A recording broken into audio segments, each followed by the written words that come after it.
All right, we live? We're live. I was waiting for that first person to come in. There we go. There's a bunch. We're live. I can't see you, so I don't know if you're live or not. Oh, the graphic. Yeah, let me take that down. All right. People are here for us. There we are. Maybe.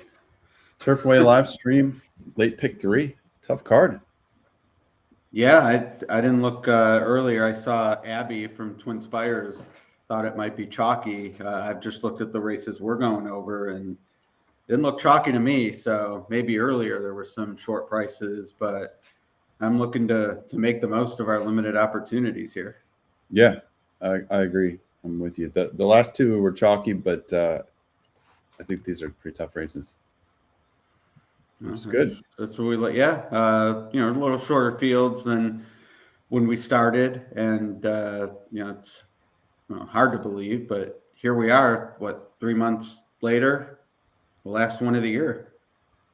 Yeah, I can't believe Turfway's coming to a close. It's been a great meet as always, and yeah, it's getting warm.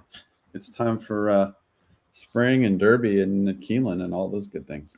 That's right. Yeah, Keeneland next week. We're hoping to keep the good times rolling there in some fashion, but obviously everyone looks forward around here to that, and Derby right around the corner. Got some big preps this weekend, so plenty to get into once we probably get through this first leg of the pick 3. But overall, meet wise, I mean, it feels maybe for the horsemen as well, a tale of two meets for me. I started out pretty strong, and Turfway was actually my best track in December. It hasn't been a disaster since, but I've definitely bled, a slow bleed, which is good. No like colossal losing streaks, but I definitely haven't connected really with anything strong other than, I forget when that was, but the pick 5. I was in the office. There was a pick 5 carryover that was like 1,000 something. I mean, that was okay, but definitely lacked anything strong in the last half of the meet for me. So bleeding, but not hemorrhaging. Yeah, thank you. Yeah, that's the word I was looking for. Yes, bleeding, but not hemorrhaging. Put a tourniquet on your bankroll and try to maintain what. Yeah, well, we got a mandatory Saturday. Yeah. It was recently hit, so it's not as big a pot as maybe it was looking like it could be this time last week. But yeah, nevertheless, save some bankroll Saturday after those big Derby prep days, because Turfway will be going out hot with that mandatory on Saturday. Yeah, that'll be great. Yeah, after the preps, you're right. That'll just that'll keep it going. Well, the Florida Derby doesn't run until like 6:25 or something like that, pretty late. So I guess a pick 6 will start after that, depending on how many races we got at Turfway. All right. Well, Rodney's getting right into it here in race 6. Yeah. But I mean, this horse is going to be 2-1 or 5-2. Ask Amanda. So I'd say if you're a believer like he is, single the whole card, that's a pretty good price for that type of opinion. Yeah, I had him. I went 1-3-6 here, which doesn't really get down too much, but I was looking at some prices in the next 2 legs. Well, I want to see the price I am before. Okay, because sometimes you think you're giving out a price and then you're not. I actually like number 2, Starlit Sophie. All right, that's a price. Yeah, drop in class kind of intrigued me. I thought the last wasn't bad, just maybe a little overmatched, which makes sense on the drop in class. I mean, this horse never takes money. The only time it did win. When it was 3-10. So that's, I guess, somewhat worth looking at, is when they knew they had the goods, the money showed up. But those were different connections. Second trainer since then now. Guys won for 93. I mean, the last year, there's plenty of reasons why this horse won't be taking money. But I mean, this group, like, just looking at numbers, she fits. By no means would I be interested at even half the price, but I thought the morning line was going to hold, and so far it is, and the imputeds look like it is as well. But I just thought that last race, Turfway back on synthetic against better. I just didn't think it was that bad. Made a little bit of a move, and never really threatened to win, but made up some ground late before we're getting shuffled back, and Santos back aboard and get the drop in class. So I'm going to take a shot. You're a big fan of those outworks. There's a horse this weekend that's by outwork that I noticed. Oh, the long drag shot in the who I picked. So I don't know why, but yeah, we'll talk about that. Yeah, I mean, I agree with everything you said on the two. The only thing I would say is it doesn't really look to me like this horse wants to stretch out. I mean, I guess there's a couple. Maybe the Gulfstream turf races like way back when are better, but on dirt it doesn't seem like it wants to stretch out, and on synthetic I don't know. Yeah, but like you said, at that kind of price, I mean, okay, now he's 9. I mean I cannot imagine the other 6 in there that this horse was 3 to 10. What is that? Just 9 months ago at Horseshoe Indy to break the maiden, and did. But that is 2 turns at least. So the one win from 20 tries did come around 2 turns, which stretches out to here second off the layoff. Yeah. And as just kind of looking at these horses makes me think about, the 2 being, like I said, 1 for 21, the 6, which I mentioned, 1 for 22. Typically these non-winners of 2 can get to be loser fest, where you want to go the horses that have lost the least, right? They haven't proven that they don't want to win. So in this case, the 3 that Rodney mentioned is 1 for 4. The 1 is 1 for 6, and the 5 is 1 for 8. So those might be a little bit better, but yeah, like you said, depends on price. I mean, if you get 14 to 1 on the 2, then by all means. Yeah, and Sweet Lilibet, number 4, didn't think was impossible.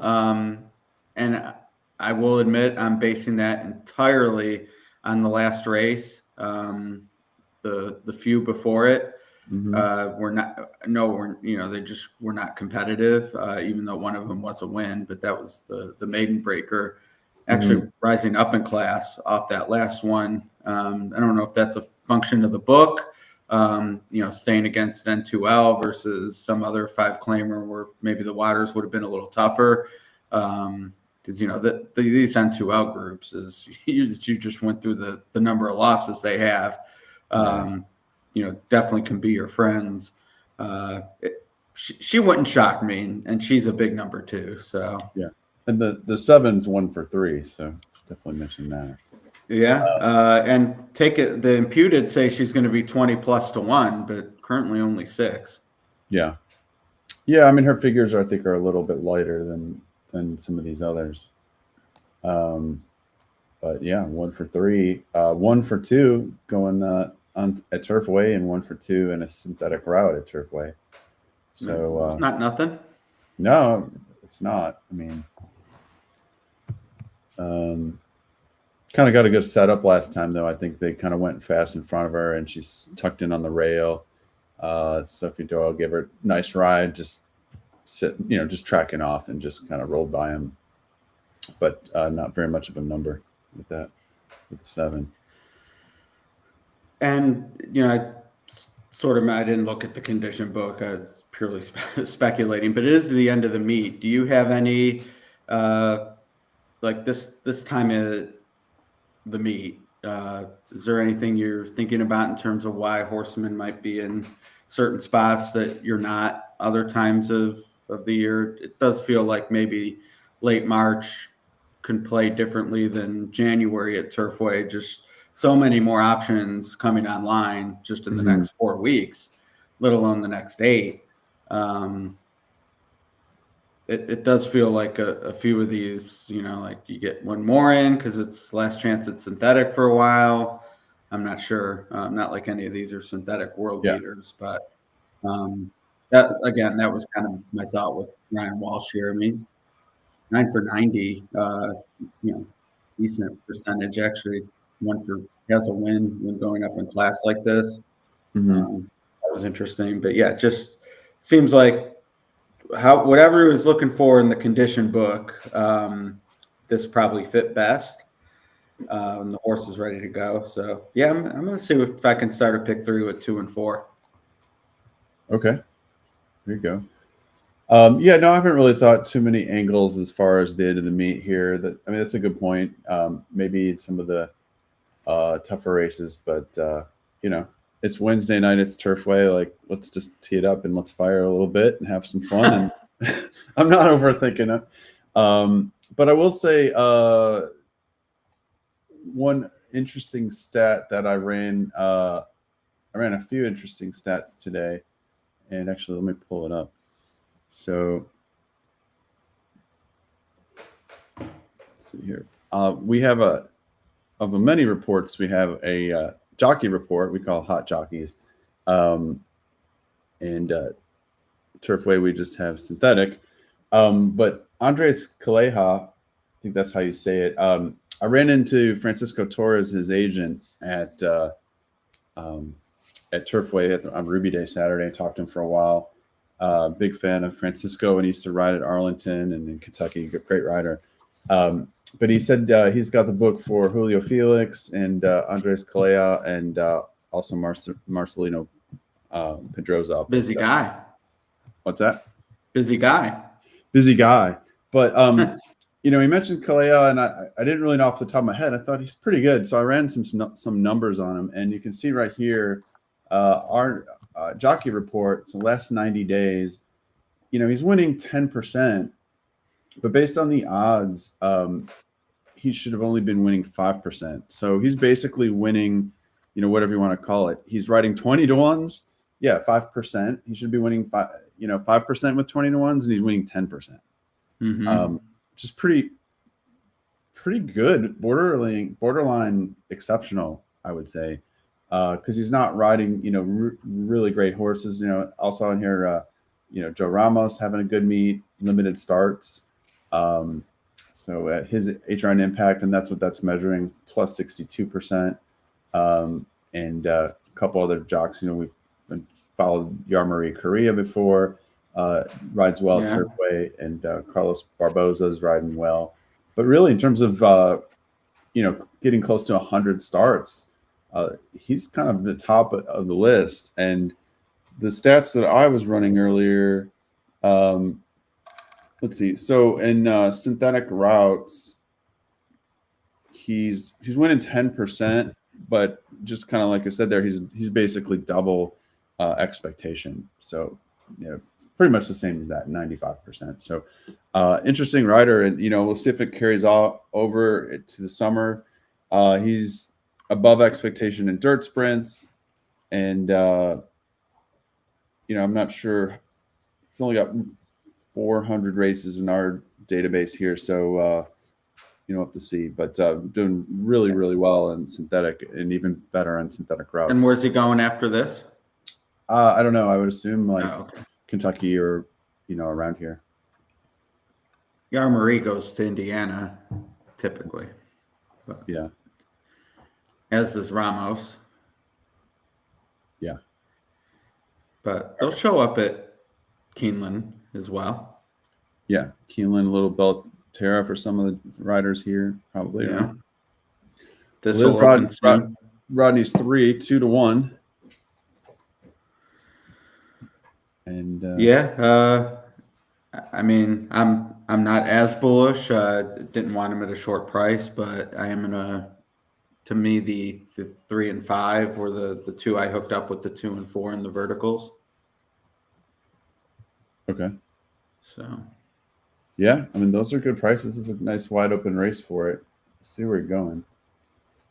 And someone in the chat mentioned the 6, who currently is the second choice and was 8 to 1 on the line, and is right there in the all the pools really. So That's the one taking more money than the line suggested. But I agree with the chat. I don't see it at 5-2. Yeah, no, that's pretty low.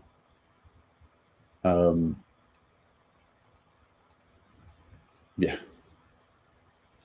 What did you think of race 7? I thought that was a pretty interesting race where the 6 and the 11 have a lot of speed. There are two of the better horses on the morning line, and there could be a decent amount of pace in there. The 3's got pace as well, and so obviously if they're compromised, this thing kind of opens wide up. Right. Yeah. There was another one I'm shooting. I had 8-9. So I should also note I did play a 2-4 with 8-9 double because I don't want that to come in and then be sweating a pick 3. Yeah. Like I feel like if I get those two, I need to cash a ticket. But yeah, I mean, I thought the 8 had a good rag sheet. There wasn't much else on paper, but at the price, that's kind of all I need. But the 9, I agree with you. I mean, it looks, or I don't know if you pointed out the 9, but in terms of what you said about pace, like 6 and 11, I noted is okay. Yeah, they're the logicals, and then you look at Timeform US, and it has those two right up front. So right. Something I have to give. Yeah, I did like the 9. I was looking for some closers there, so I was 1-2-8. So 1-2-8. All right, yeah. And then 8. The last seemed kind of wide open. I was going to use the 3-8-9, the 3 being a turf horse kind of coming back. But it's first Lasix, first blinkers, first synthetic. I thought there's a lot of things going on there. The 8 kind of had a bad start and came on nicely. So when blinkers on the 8, and then the 9, same kind of thing. I mean, he's cutting back from a synthetic route and a route at Oaklawn to a sprint. So just trying to find some prices in the last. Yeah. I saw the last, I guess, is maybe the most logical in terms of the 10 being made sense to me. Yeah. But I'd love to be live to 1-9-10. Okay. And then the 4 looked maybe underlaid, but certainly will be in the mix, which when we get closer to, we can break it down. But yeah, I mean, I thought with liking 2-4 here and 8-9 in the next, they're my A's. So if one of those 4 win, hopefully set up a nice ticket. If they both win, if 2 of the 4 win, I'll hit the double, which should be pretty generous. So, Yeah.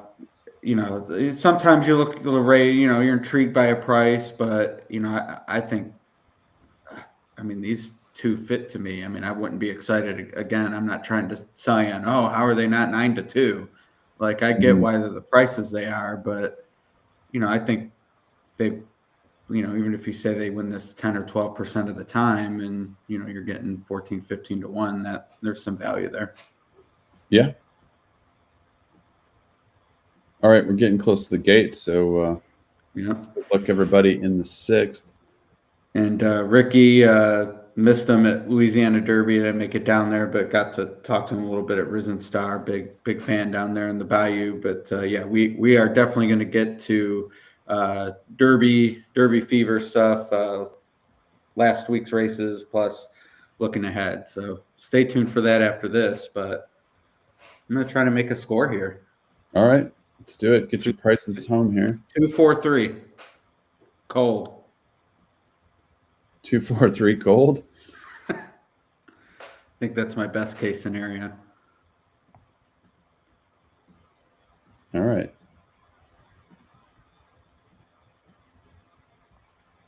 Are we still loading on those? All right.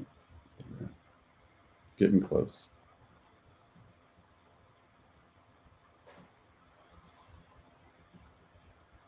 No, we did get Ricky is on the 6, so there's someone who gets the money.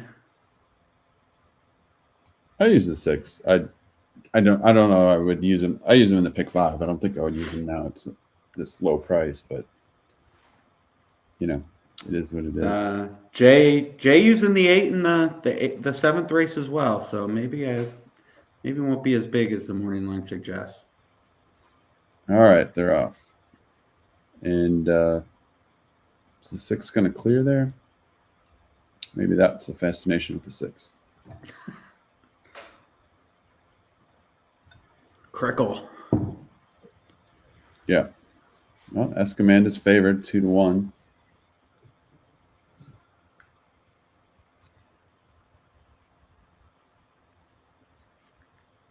So I don't know if you saw, but on Ruby Day there was just a crazy headwind on the backside. No, I didn't. Yeah, it was out there. All flags were whipping in the wind, and I think it was the routes that early on were getting wired, and then I think the jocks kind of adjusted and pushed a little harder and worked a little harder on position. 24-3. Yeah, 49 not flying. So now it's like, can the favorite run down the 1 for 25 or whatever the 6 was?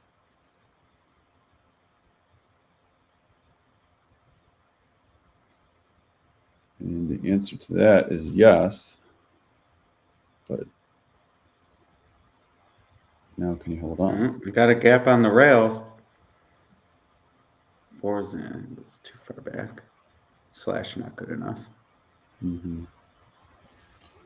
3's hanging in there. Looks like 8's got a little bit of run. Tony's probably excited about that. 12-1.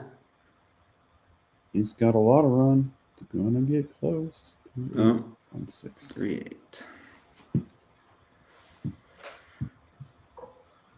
Well, who was that? Someone. Oh yeah, Rodney. He tried to tell us. Yeah, he was. There you go. Single the card. Very nice. Winner. Well, that's more chalk, though. Yeah. Abby tried to tell us.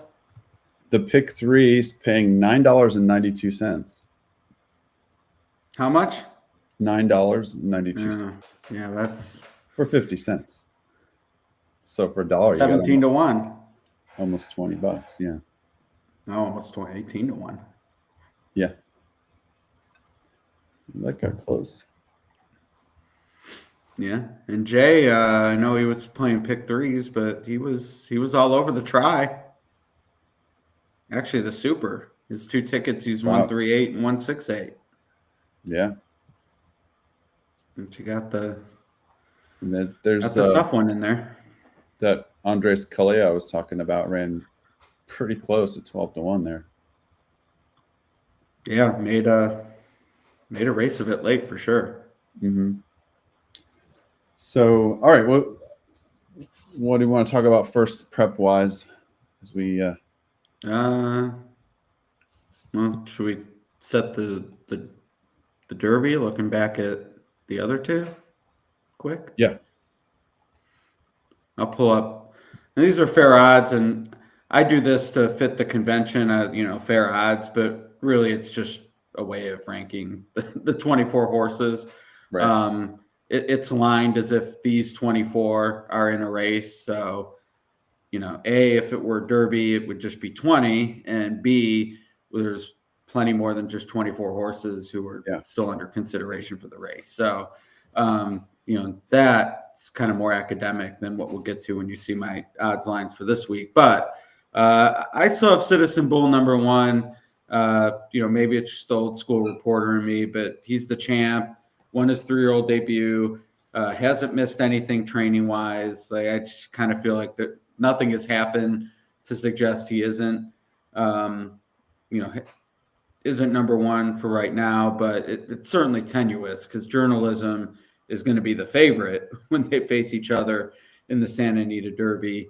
And, hopefully we'll learn a lot from that race, but plenty to look forward to this weekend. Sovereignty running in Florida. Coal Battle is in Arkansas. Cornucopian I have further down, and not because I doubt his talent, but this is a Derby ranking.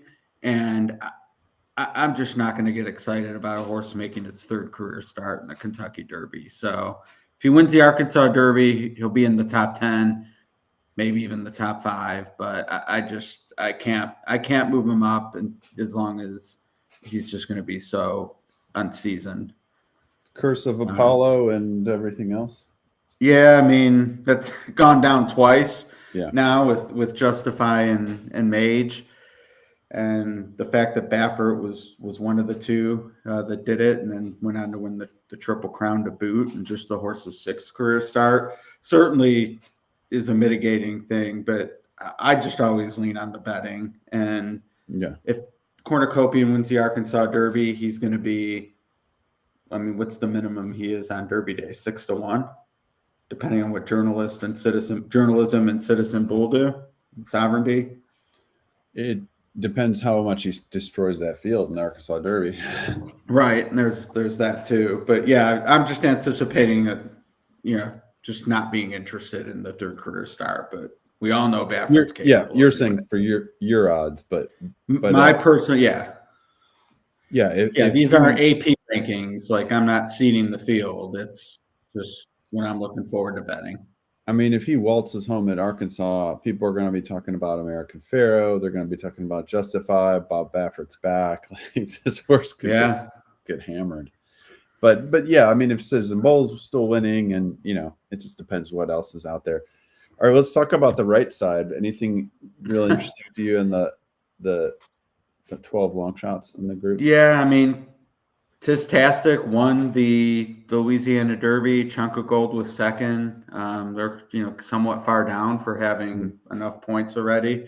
Final Gambit and Flying Mohawk, pretty similar, as low as they can go, behind, basically just in front of the Japanese horse, who just is definitely lacking the buzz we've gotten from Japan in previous years. But that could change. But for now, I'm not interested. But I thought the 2 races this past weekend, they filled some spots in the gate, and the winners are likely to go over bet because they won and who their trainers are. So I'm selling this past weekend. I'm not interested. Okay. To me, on the right side, I'm very interested in Hill Road. I want to see him run again. And he just kind of, I think he was short for that last race, did some running at the end. Tistastic, I mean, it seems like it's set up for him a little bit last time. I mean, this weekend at Fairgrounds. I guess he probably won't run again, right? So no, yeah, he's I don't know. He could be a player, but yeah. And then I kind of like Chunk of Gold's race there. And when I was saying it set up, the Louisiana Derby set up for Tistastic, for mile and 3/16, I thought they were going pretty quick. And there was like this early group of 5, and then there was like this big gap. They were really spread out. And Tistastic was, I think, on the inside and in way, in maybe the beginning of the second group. And I think that was a perfect spot. He was well ridden and set up well for him. For Chunk of Gold, for a horse that closed in the Risen Star, he was sitting like 5th by 3 in that first group. And I was just thinking, like, they're going fast. Like, why is he sitting here? Why is he trying to keep this closer close? And I think they, used him up. So I think there's a little bit of dirty form there on Chunk of Gold. That could surprise a little bit in the next race, but we'll have to see. Yeah, and he's won. These are win odds, strictly thinking who can win the race, or who do I like to win the race. But he's run. I've liked seeing him be consistent, and they have been small steps forward. So yeah, Chunk of Gold to me is sort of that, as of right now, even if you're not thinking on top, like, hey, can this horse be 3rd at 40-1? Yeah. Not that the answer to that is no for a lot of these, like, they're solid horses, but at that type of price with that consistency, I'm not dismissive of him despite the win price right now. Whereas like Final Gambit, it's just going to have to beat me if he runs well. He's no what was his name at the Turfway winner a couple of years ago? Tis the bomb. He's no Tis the bomb. He's no Tis the bomb. Who is really? I don't know. Yeah. Rodney asking about Madacat Road, who runs this weekend. So I guess we can get into the Florida Derby with that segue as well. I didn't mind his Rebel. I mean, Coal Battle's a good horse. Like, okay, he got ran down by a horse I have in my top 5. The thing with Baffert is, and I mean, I think we even saw this at, for Dortmund, who is a fantastic racehorse, legitimate Grade 1 winner, but American Pharaoh was Baffert's horse, and that was the focus, and that was the horse he was, attempting to win with. I truly think that. I think that's why we saw Dortmund in the Preakness, is he was able to run a horse 2 weeks back and basically neutralize his best threat. Dortmund, by point given in the Belmont, 5 weeks rest, he would have been a major threat to American Pharaoh. Anyway, I say all that Citizen Bull doesn't run his race. Barnes isn't as good as Journalism, whatever. Madacat Road runs well in the Florida Derby. Let's just even say second, like Authentic ran in the Haskell before his Derby win. All of a sudden, if he's Baffert's horse, he's going to get every resource to, wire the Derby or close to it. So, as of right now, because Citizen Bull and Barnes are who they are, I have Madacat Road a lot further down. But if he ends up needing to be the one, it wouldn't shock me if he runs well.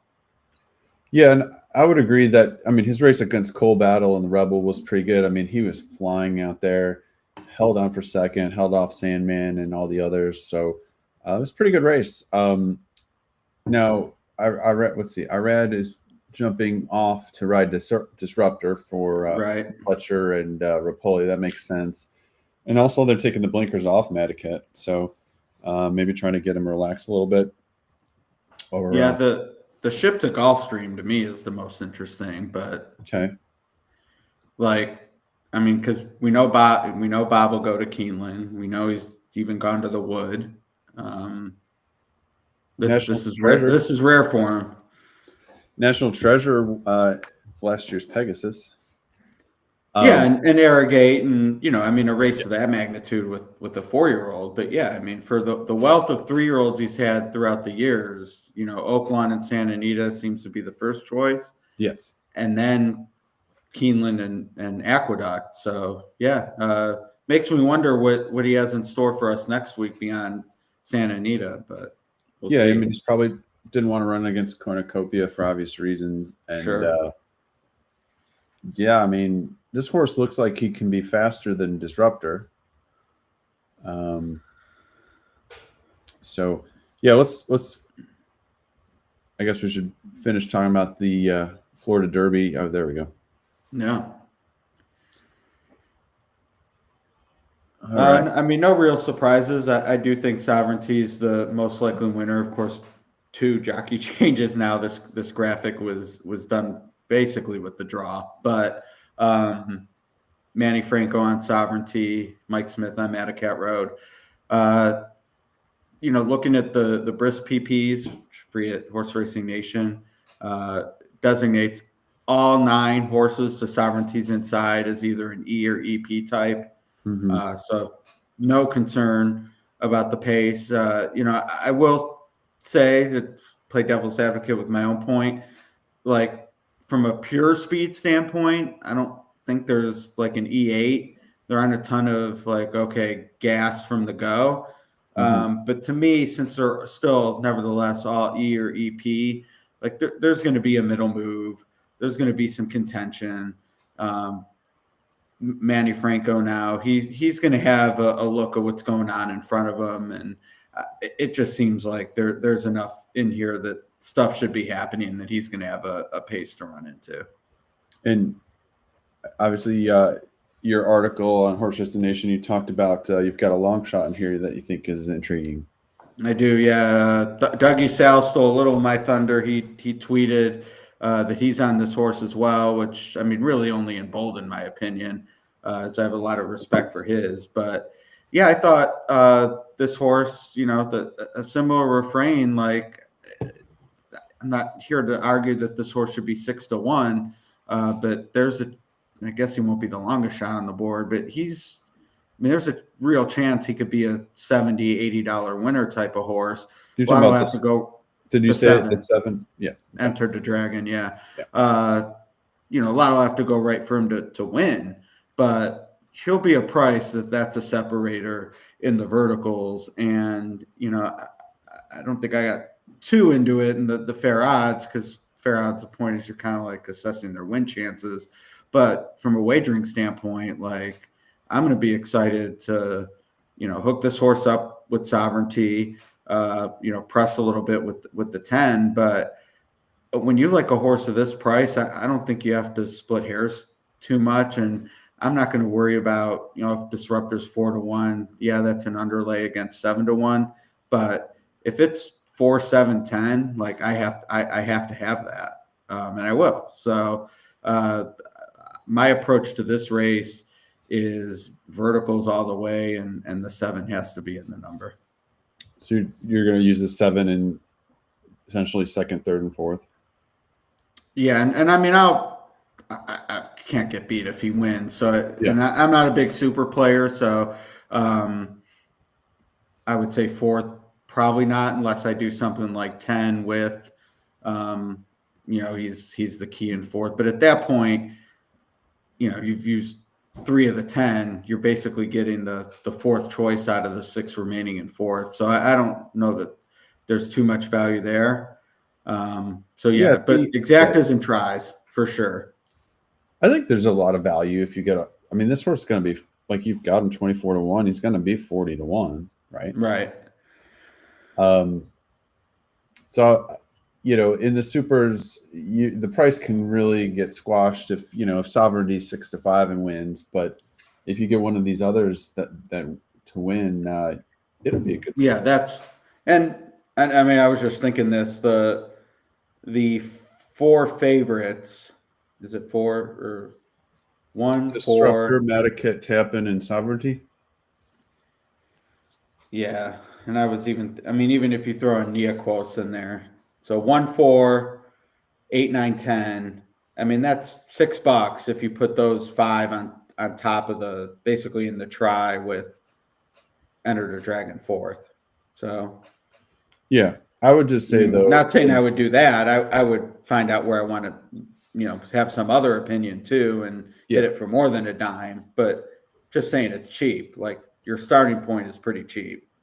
Yeah, and as a super player, I would say the advantage though about the super is there's probably, if you take the chance that the 7 runs third or fourth, it's probably double the chance that he runs fourth. Yeah, that's true. That's a good point. So you could still get a payoff, and I know we're just kind of talking off the cuff, but like, if you don't like Neo Equos to win, which I don't, like, if your main point is right, is it's cheap. To go even, in a super, if you go 5 horses, it's 5 by 4 by 3. So what's that? $60 per dollar. It's $6 per dime. So it's not, so $30 for a 50-cent super to put him with under 5 horses. And if, you cut back a little bit on top and just use 3 of them on top, then it's even cheaper. Yep. Or you just do it for 20 cents. Yeah, that's true. Yeah, you can kind of tier it a little bit. You don't like Neoquos, huh?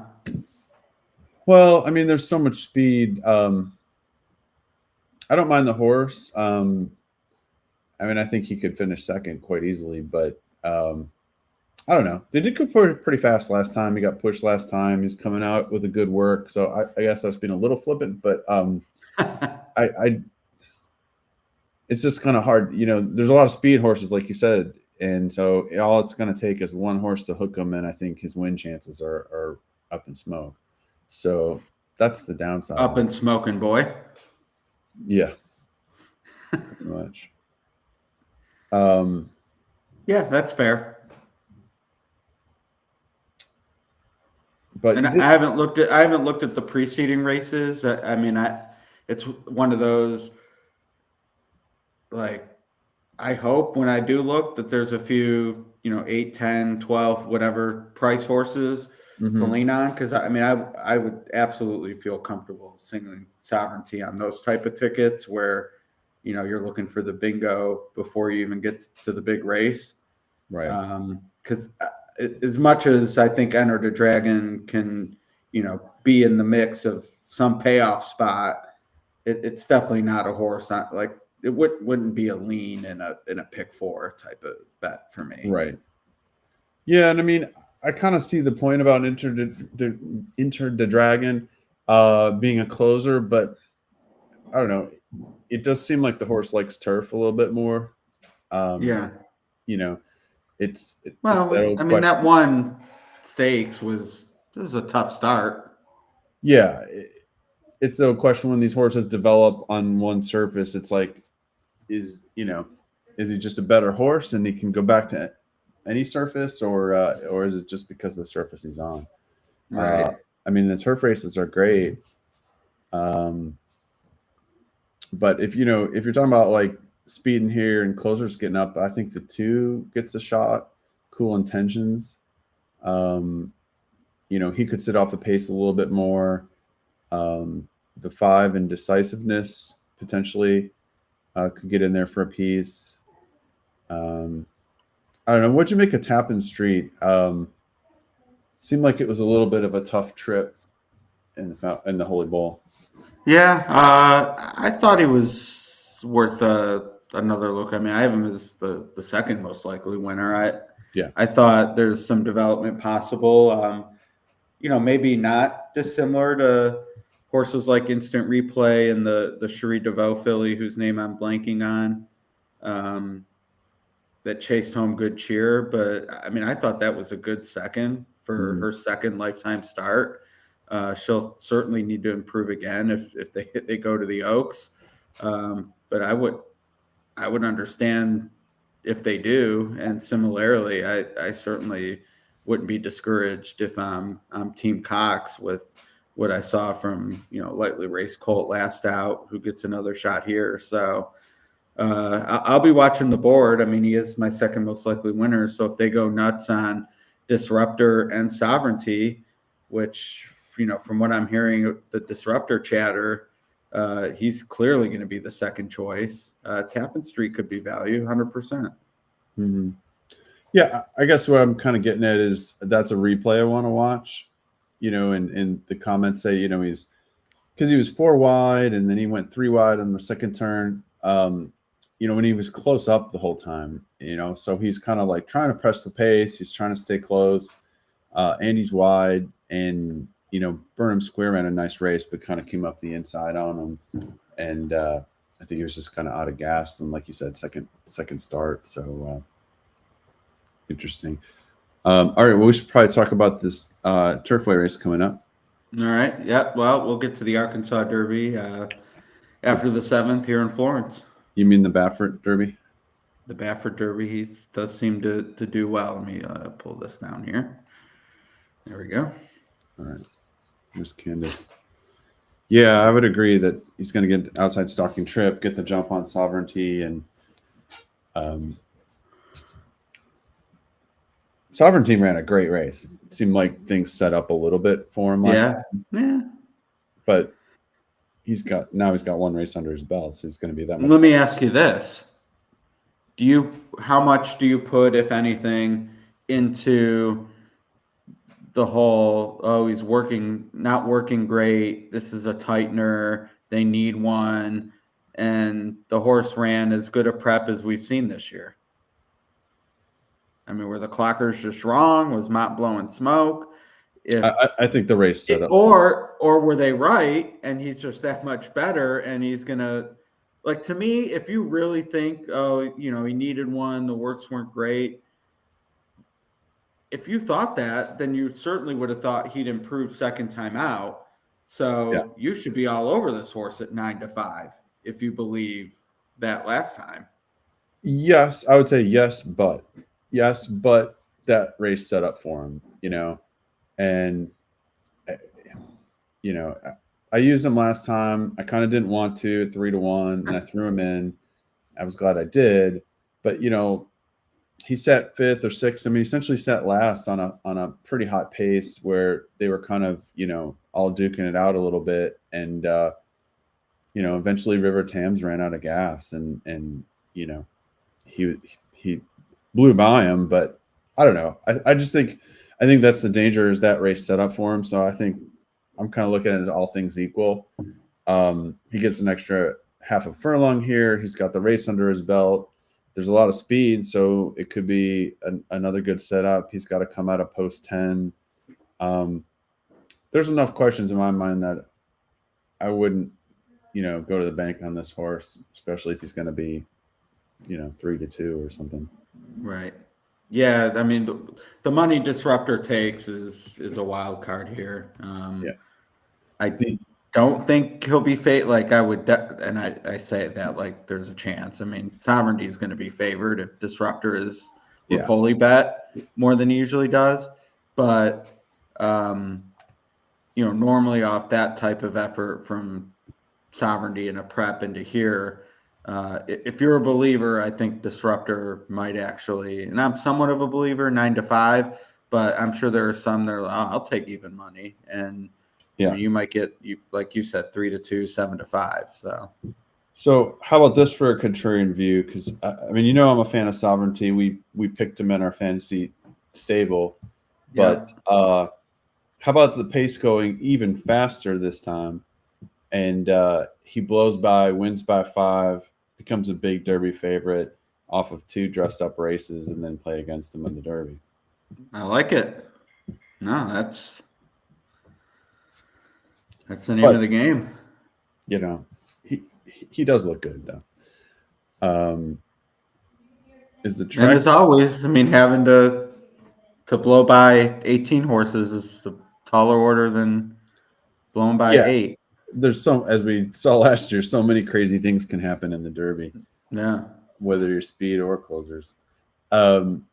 Speaking of which, is the track playing good to closers? I don't know. The last winner rated. The Hidden Presence closed in the 5th. Lady Hamilton went to lead wired the 4th. And Nash kind of pressed the pace in the 3rd. I'm trying to think what else. In this case, there's enough, I wouldn't say bias, but you're going to get some speed in here too. So it's going to set up. Let's see. And then just to finish up, the 2nd was a closer. And I don't remember if I saw the 1st. The 1st, I think, was a mid-pack horse. But a couple of those were sprints. So I think there's enough opportunity to close here. The X-Man. That said, Brian and Rodney, fresh off his single, the night winning, they're both on the 6. Figures to be out in front, but we'll have company. I would have to think from or I guess it's the 10 hole with the scratch, but that outside post, 6 is going to have company. Yeah. Wow, this 2's getting about a lot more than I thought it would. 15-1 morning line. As is the 8. Yeah, I'm still alive with 1-2-8 here, so I wouldn't mind them, especially as chalky as things have gone so far. Yeah. 9 is my top pick. Again, in part knowing that I'd get a big price on a horse that I felt had some competitive races. Oops. Yeah. Let me pull up my notes here. What'd you make of this 11? I just didn't really know what to think of it. I was worried about. I wasn't sure about 9-5, but even just seeing morning line favorite, outside post, other speed in the race, which people in the chat like the other speed. Speaking of number 6 under the bed. So I just kind of thought underlay. I haven't plugged in any exactas yet to see what that might look like. I mean, an 11-9, I guess I could try, but I'm playing for closers, so that definitely is one of the reasons I was willing to lean on the 9 a little bit. Same with the 8, but that one's actually taking some money. So Yeah. but yeah, I just thought 11 fits, but from a race shape standpoint and price, and they're actually off. So Yeah, there you go. All right, well, good luck, everybody. I did not get in anything involving the 11, so I am Okay. pretty much just 8-9 here. Okay. Yeah, I was 1, 2, 8, and then I played the 1 in supers. The chat's asking if you could hit the HD tab. Yeah, but I don't want to do that in the middle of the race. Oh, yeah, because it'll stop. We'll get you for the nightcap custom. Yeah, and you can call a race there, Ed. Well, I didn't call this. I'll tell you that. Yeah, I mean they're under 24, so he's moving. It is moving. And definitely gonna need it to come back. now we've got the others. Yeah, 47 and change. I mean, it is one of the faster races of the night. But now you have the other speed, the 6 and 11. Rating off the speed. So I think the interesting thing will be, do they move too soon here? Or not soon enough. Or not soon enough, yeah. And that's Moncada. He's just going for it, huh? Yeah, I mean, don't blame him. Yeah. He's gone. He's gonzo? How about the one on the outside? Did we get a small shot? No, it's not going to get there, huh? Crap. Well, that's what the other jocks get for rating.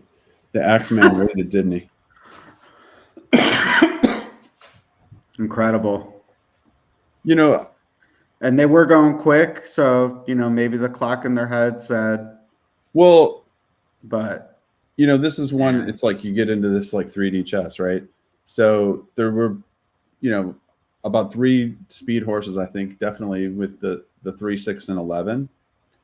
And they start thinking about, do I want to go or not?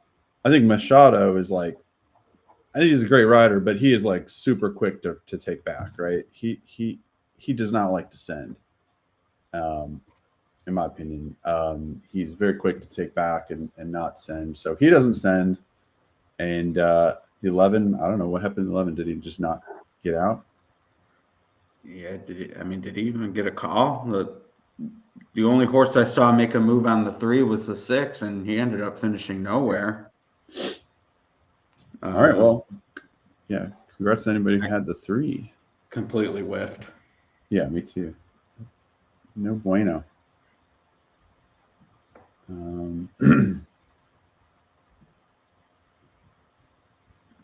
Yeah, I mean, he wired here 2 back, so he obviously could do it. And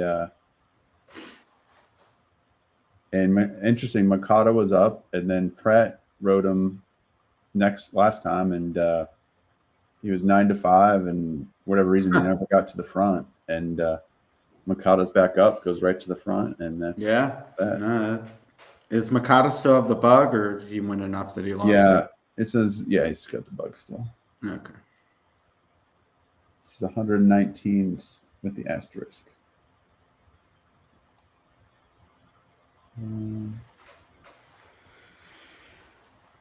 Now, to be fair, Jennifer, you did ask us about a closer's bias, which I don't want to say which I answered with, well, there's a lot of speed in this race. So no, I was all in that there was a lot of speed. But anyway, that's horse racing. I mean, when you think they're all going to go, like why send your horse into a speed duel?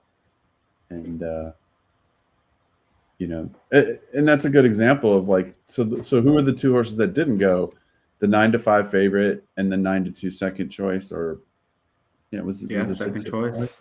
Yeah, so they didn't want to ruin their chances, so to speak, by getting compromised and getting blown up in the pace. And then you've got the 3 at 13-1, and he's like, that's my only chance. I wired on this horse 2 races back. That's what we're doing. I mean, he threw it down hard, 47 and change. It's pretty fast. That's yeah. I mean that sub 48. I mean the previous race was 49 and change, I think. So Right. Yeah, and he's had a good meet. Makata's what, about 17%, and yeah. Tom, what's up, Tom? Very entertaining evening. TVB. Now, Malcolm, I have to know why, if you like a horse, why would there, like, you want the price, don't you? Yeah, but sometimes it scares you off. You see Yeah, I mean, he's 13 6 to to 1 1. on the morning line. Yeah, So Chili on the board, and yeah, I bet this is a really nice super with all those ooh, favorites yeah. out. Oh boy. Wow. Yeah. Yeah, those are the good ones to have. Yeah. All right. Well, we got one more to get some redemption and get some prices. I got nothing cooking, but yeah, live in the wind pool. There you go. Should do a dad jokes for horse racing. I was gonna say, can you still bet to win my ADW? I didn't know there was a win button on here. We have a mutual friend at Churchill Downs Incorporated that has a very hard time finding the win button. Yeah, I do. Definitely. All right, I'm trying to refresh. We'll find it for the 10th. But how about this Arkansas Derby? I was saying the 10th. You mean the 8th? Oh, I keep thinking that these are the 10 race cards, and the 8th. We'll find the win button for the 8th. All right. Oh yeah. All right. Arkansas Derby, the Baffert Derby here. Yeah. So. Yeah. Well, look, I'll just throw my first reaction here. I mean, like a lot of people, I just thought Cornucopian looks like dominant speed here, and like he could dominate this race. But I would say for the Derby, really interested to see how Sandman does, how Cole Battle does. This is kind of the opposite of, like we're saying, like the Florida Derby could get really a hot pace, and it could kind of create some wacky results a little bit, or dress up some performances. I think if Cornucopian sails and the pace isn't too hot, it could, I don't say downgrade, but you won't get to see the best of Sandman and Cole Battle. So I think I'm really interested in watching them really carefully and seeing, how well they run given sort of the hand they're dealt in this race, because I think they're obviously quality horses, and I think they're very much in the, board hitter candidates for the Derby, or maybe more. I mean, saw Mystic Dan come out of this race last year. Yeah, I agree. I mean, Cornucopian, I don't think there will be any games. I can't imagine there's any thought of see what happens to your inside. Like, you just blitz the 6 furlong maiden field. You got, one of the best numbers of any horse this year. I mean, the plan has to be just go, right? Yeah. You still haven't seen the movie Let It Ride, have you? I have not. Man, shame on you.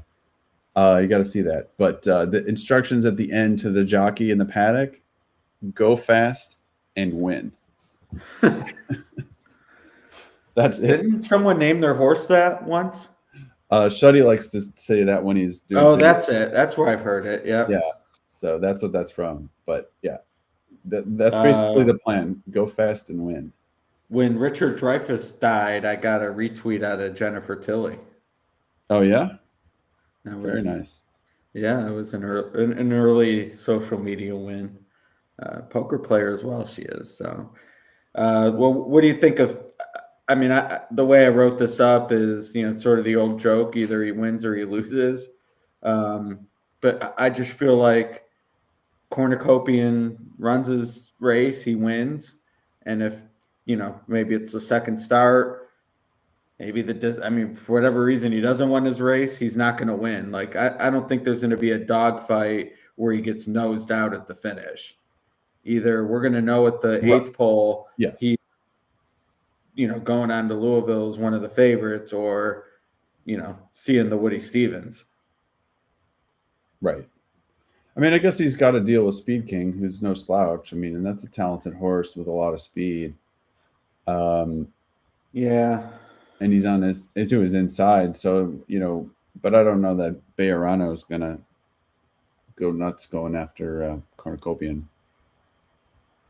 I've seen a few mentions of Publisher. I mean, I sort of get it, and he's going to be nowhere near. He's 6-1 on the morning line. I have his 20, so I'm definitely not using. But I mean, what did you think there? I just kind of thought.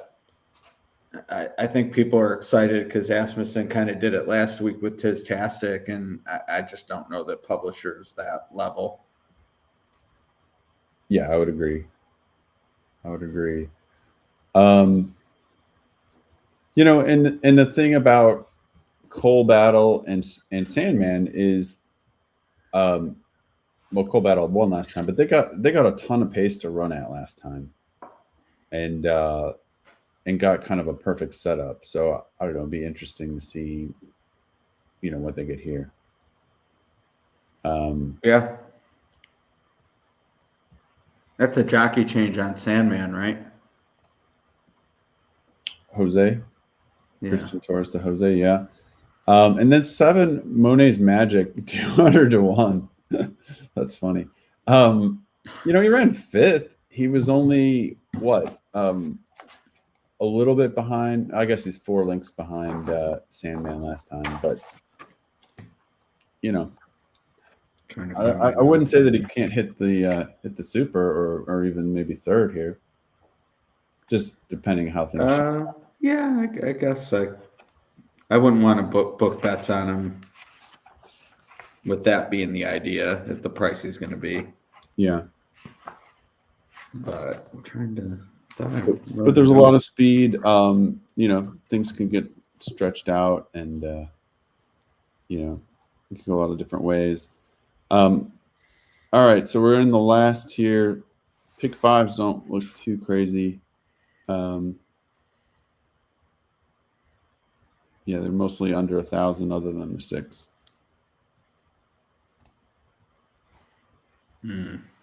Yeah. A buddy of mine has the 10 for a $1 pick 4. What's that coming back? I just flipped off it. Hold on. The 10 is 227 for 50 cents. $4.54. Yeah. So so just back to Ruby Day. Went out there with my brother and wanted to give a shout out to Tony Kalo because I kind of surprised him with some guests to come up in the announcer's booth on the big day, and let's see if I got it here.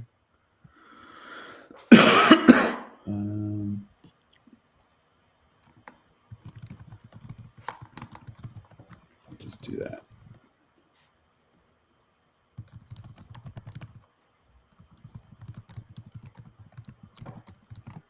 Yeah, there. Can you see that? So that's Tony next to me, and then my brother and Jay and Buzzy. So we crashed the announcer's booth on Ruby Day, which was pretty cool. And Tony was great host. We got a couple good picks, and it was a great day out there. The great crowd for Ruby. Nice day. It was a little chilly, but everyone was having fun.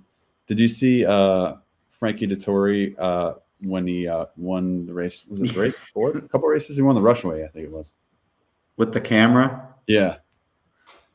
So he did the flying dismount, then he grabbed the camera from the photographer and started taking pictures. And I was worried he was gonna, because those lenses are very expensive. He was gonna huck it. Yeah, but I guess he just won a stakes race. So. Yeah. So anyway, I just wanted to show that and give a shout out to Tony. Great guy. I think does a great job at Turfway, and Yeah. great guy to just talk racing with. And he's getting indoctrinated into the way of Skyline. Oh, really? All right. So, yeah, love Excellent. that. Yeah. Derby Wars winner checking in. All right. Qualified for the $250,000 Kentucky Derby betting challenge. Yeah. Pretty solid. Be my adversary here in 5.5 weeks. You're not going to share tips with him.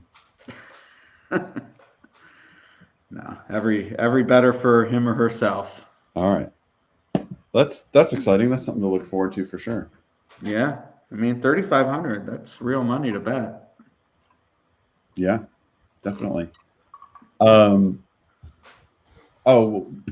Just I mentioned earlier, well, before we went on, we've talked a lot about our first time power ratings, and where we kind of give every first timer 1 through 5 stars.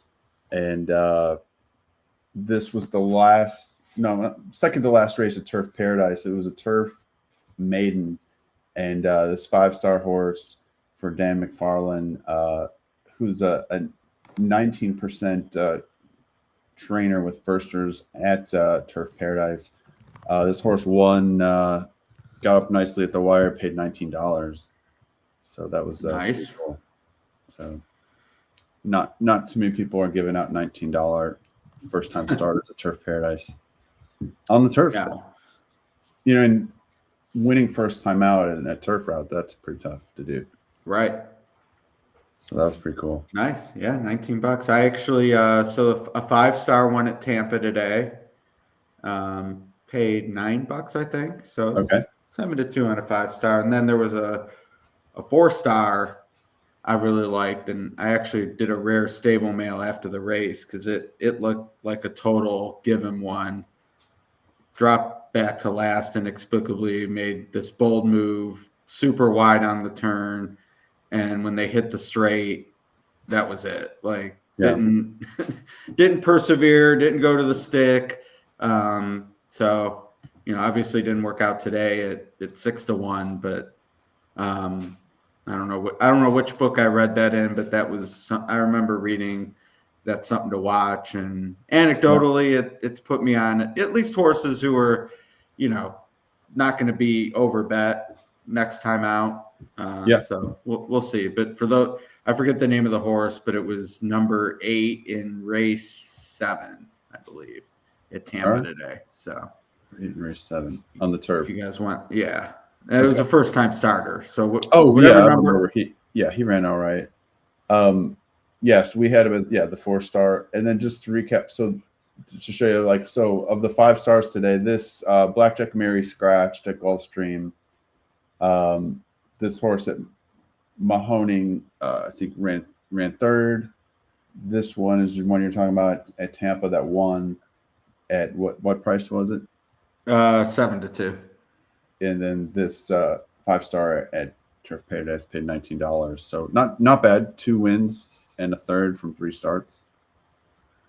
Yeah, not bad at all. And we'll certainly sing the praises next week when Keeneland is drawn and we're talking about the 2-year-old races there. But I know for a fact the 5-star horses are ROI positive at Keeneland. So the Queen's MG, right? The Queen's MG certainly helped that. And even without her, I think it's still around maybe negative 5% ROI. So yeah, for as short as some of those horses can be because of Wesley and Steam and all that, even taking out the big winner, you're pretty much in the ballpark. So yeah, those star ratings are. Check them out, y'all. Yeah, they're invaluable for the 4.5 furlong 2-year-old races at Keeneland. And Wesley Ward will win a couple of them, but he doesn't, as we've seen, he doesn't win them all. And there's some pretty nice prices. Right. Yeah. Just beating him is enough to know you're beating the board. So right. All right. So what do we got in the last here? I am gonna go against my buddy a little bit. I mean, the 10 makes sense, and I figured he'd be favored, but I have ace on the turn. It's the top choice. I'm a little biased toward the trainer. I like Jeff a lot, and he's pretty upfront. When the machines came in and the purses followed, the waters got pretty deep for him, Turfway, but Mountaineer isn't an option anymore this time of year either. I think they open maybe next week. It used to be that gave you an option with Mahoning if you wanted to ship out. You had a few more things to consider besides Mahoning. So he sticks around and tries to take his shots, and he, like I said, is upfront about more often than not being overmatched. But I think toward the end of the meet, dropping this one in, claimed for 15, took a couple shots against better, very much did not work out. But does have races on the page that are good enough to contend, and it's going to need some pace to run into, but gets the rail, saves ground, and maybe is one of the ones running late. The scratches suppress the price a little bit, though. What are we at? Yeah, no, 7-1's okay. Yeah. I'm in at 7-1. Okay. I was liking the 3, 8, and 9 as prices, and coming down a little bit on the 8 and 9 here. Wow, the 9's 7-2. Yeah, I don't mind the 9 at all either, but 7-2 is a touch light. The double odds are 7-2, but the pick 3 are 9-2. So maybe you get up to 4-1, but doesn't look that way. Yeah. Super high 5 here. Really? With 7 horses even? Yeah, that's probably the limit. Yeah. All right. Carryover? Maybe. Let's see. Yeah, 2,000. All right. 2,000 on the carryover, 2,000 on the pool, but only 7 horses. If you can start tossing. I mean, even if they get 4,000 in new money, you're playing for free.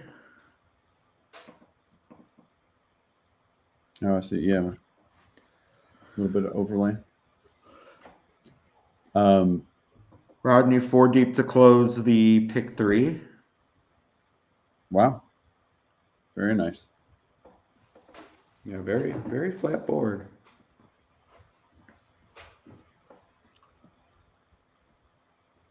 Yeah, I mean, there's not a lot to go on some of these, and it's very flat. Yeah, I'm gonna key the 1 in there. All right. I don't think he needs to be that long. And how? I mean, what about the 6 gate to wire? Yeah, I was just looking at that. So tell me the last time you've seen this. 7 horse field, blinkers on 3, 6, 8, and 9. Chris could probably tell us. So I don't know anything about Corey Anderson. So 57% of the field going first time blinkers.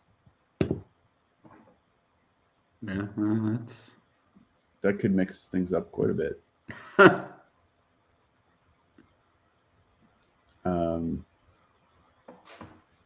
Yeah, but the 6, I mean, he's down to 13-1 from a higher morning line, even though he had scratches, but he could definitely be on the lead, and I was thinking he could hang for a piece. That's what I was kind of thinking when I said super high 5. Yeah, I mean, that's when you want in there. There's one way to guarantee you hit it. Box the field? Yeah, how much do you think that is? What's the base there? $1. Oh, so 42, 210, 840. 2,520. Or did I just do the super? Yeah. Maybe How much is it? $2,500. Dang. I don't recommend that. No. Nor I. All right, let's see here. Yeah, I'm gonna play the 1 with the 10. All right. I'm going in a completely different direction with the 389. I think it's got it covered mostly, then except the 4. Right. Let's see.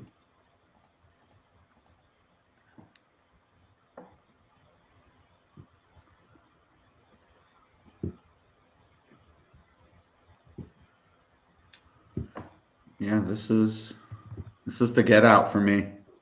The get out. Well, if the 6 goes and guns to the lead, I guess the question is, how long can he last? Mm-hmm. It's dropping.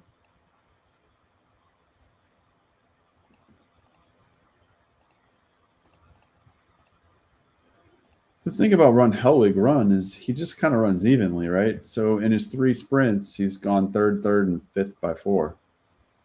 I mean, pretty much the same race every time. His first 2 starts, he starts 5th or 6th, ends 3rd. Last time they got him a little closer, but it was a slower pace, and he, instead of passing a couple horses, he lost a horse, but lost a position. It seems like there's your board hitter with 10.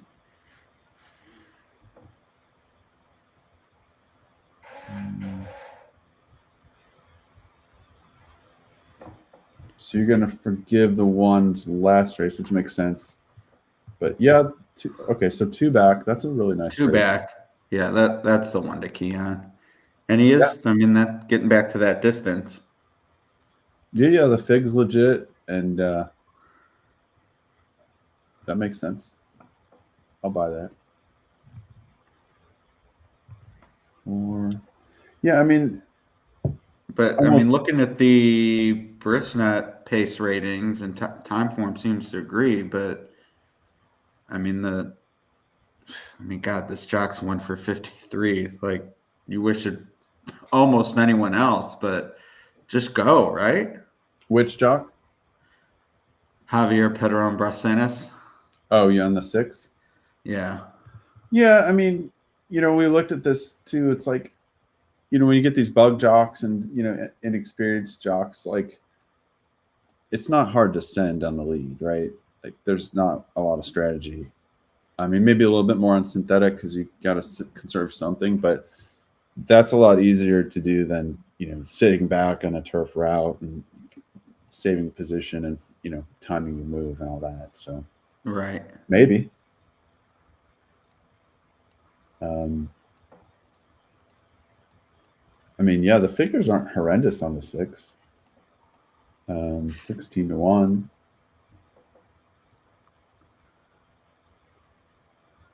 Yeah. There's a lot of horses that would have to make a good run to get him, as long as it doesn't stop completely. Yeah, I got to use them. All right. We're using them to win? No, some super keys with 1, 4, 9, 10. All right. I like it. You're getting into the super. Well, I kind of felt, yeah. I mean, I just felt like if the 1 is first or second, even if the 6 is fourth, that could be something with the short field. I mean, the tick, it was like $7 per iteration. So yeah, take some chances.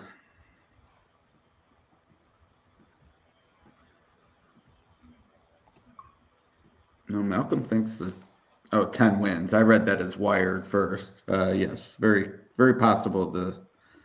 Can I key the 10 and 3rd in the super high 5?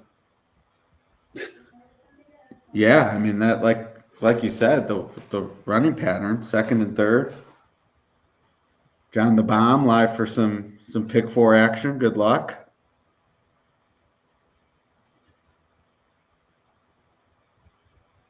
Yeah, it's a tough race. Good luck, everybody. It's No, this is. I think my best case scenario is 1-6-10. all right.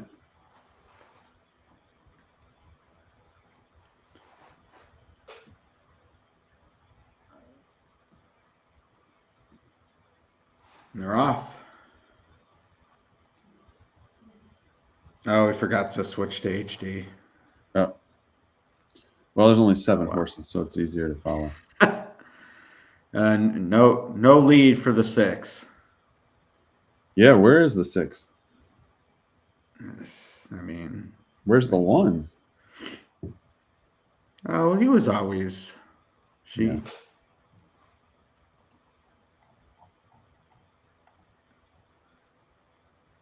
Out the back closer, as Joe likes to say. Yeah.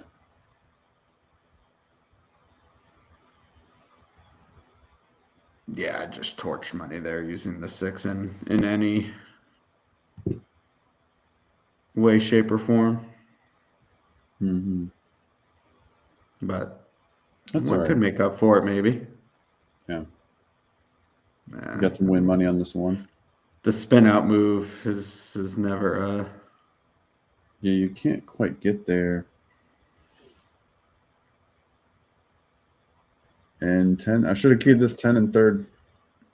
I mean, you had the right idea there. I didn't like the 3 at all, so that probably would have blown up anything had either of the 2 I took a shot on ran well anyway. But any 9s? Any 9s? Someone was live to the 9. Oh, John the Bomb, pick 4. Yeah. The 3 probably would have been better for him, though. Right? Yeah. I'm guessing. Yeah, way better. Still, good hit. Good hit. I got a disappointing 4 out of 5. How about that? Yeah. Conso. Yeah. 9, 3, 10. Yeah, nice job, John. 8. Rodney's got his pick 3.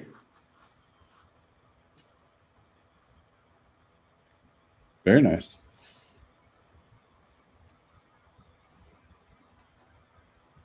Yeah, this is just one of those races How where... was it Penn National?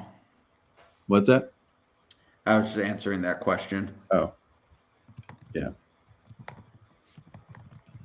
Yeah, we kind of asked him about 80 questions the first time, so figured... Oh, yeah, that was who was on with you, right? Yeah, Tyler. Yeah, he was fantastic. That's what he meant. So he means came back on here. Well, no, Not came back to Turfway. Yeah, he said he didn't like. He said he. I mean, I thought it was great. He was really honest. He just said he, didn't have the meet he was hoping for. He thought he kind of underperformed a little bit, and he's like, "Look, I didn't figure it out. It wasn't a great meet. I'm moving on." So yeah, he wasn't kind of come back to Turfway. All right. So which was great because we got like an unbiased. Yeah. Opinion. So yeah, the question is, did Kevin Strom come back to Turfway?